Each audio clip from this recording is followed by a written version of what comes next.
গ্যাসের চুলায় কিভাবে বেস্ট চিকেন পিৎজা বানাইতে পারবেন তাই নিয়েই ছিল আমার আজকের ভিডিও। আসসালামু আলাইকুম এভরিওয়ান, কেমন আছেন সবাই?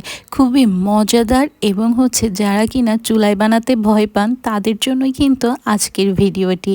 তো এইখানে এত মজা হয়েছিল না পিৎজাটা, আর এটা ছিল চিকেন চিজ পিৎজা। তো এইখানে আমরা ফার্স্টেই নিয়ে নিলাম মুরগির বুকের মাংস, দিয়ে দেব আদা বাটা, রসুন বাটা আর সামান্য পরিমাণ লবণ।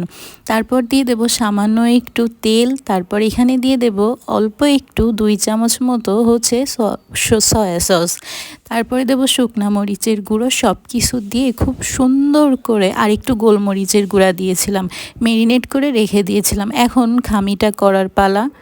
বড় কাপের 1 কাপ পরিমাণ কুসুম গরম দুধ নিয়েছিলাম। এখন এইখানে দিয়ে দেব 2 চামচ মতো ইস্ট একটু বেশি ভালো মানের ব্র্যান্ডের ইস্ট দিতে হবে। একটু লবণ, একটু চিনি, একটু গুঁড়া দুধ দিয়ে ময়দা দিতে হবে 1 কাপ। দিয়ে খামিটাকে খুব সুন্দর করে একটা সফটভাবে বানিয়ে রেস্টে রেখে দিতে হবে আধা ঘন্টা পর্যন্ত।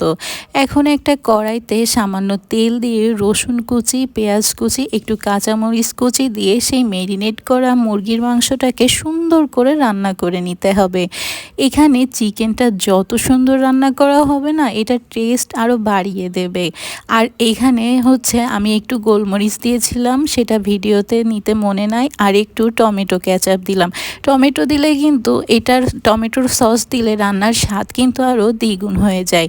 এটা যত সুন্দর রান্না হবে পিৎজার টেস্টও কিন্তু অনেকটাই বেড়ে যাবে। এখন এইদিকে আমার ডোটা আধা ঘন্টা পরে দেখুন ফুলে ডাবল হয়ে গেছে। কত সুন্দর হয়েছে, একদম সফট হয়েছিল কিন্তু।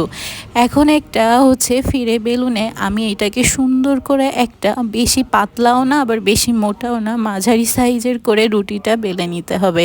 এখন একটা কাঁটা চামচ দিয়ে সুন্দর করে ফুটা ফুটা করে দিতে হবে, যাতে বেশি ফুলে না ওঠে। এখন এখানে আমি 3-4টা সস একসাথে করেছি, যার জন্য একটু কালারটা চেঞ্জ হয়ে গেছে। সেইটা দিয়ে খুব সুন্দর করে চিজ দিতে হবে, আর একটু বেশি করে মাংস দিতে হবে এইখানে। তারপরে আবার দিয়ে দিব এখানে একটু ক্যাপসিকাম, আবার মনে হচ্ছিল কম কম লাগতেছে, আবার চিজ দিয়ে দিলাম।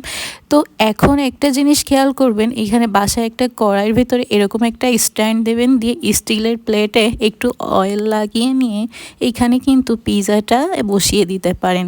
দিয়ে 10 থেকে 15 মিনিট একদম ঢাকনা দিয়ে ঢেকে জাল করে নেবেন। কি সুন্দর যে পিৎজা হয়, একদম মানে বাজারের মতো। আর খুবই মজা, এত সুন্দর সব কিছু। রুটিটা পারফেক্ট হয়েছিল, আর চিজটাও সেরকম বেশি হয়েছিল। সব কিছু মিলায় এত সুন্দর হয় না, এত তাড়াতাড়ি, একদম ইনস্ট্যান্ট।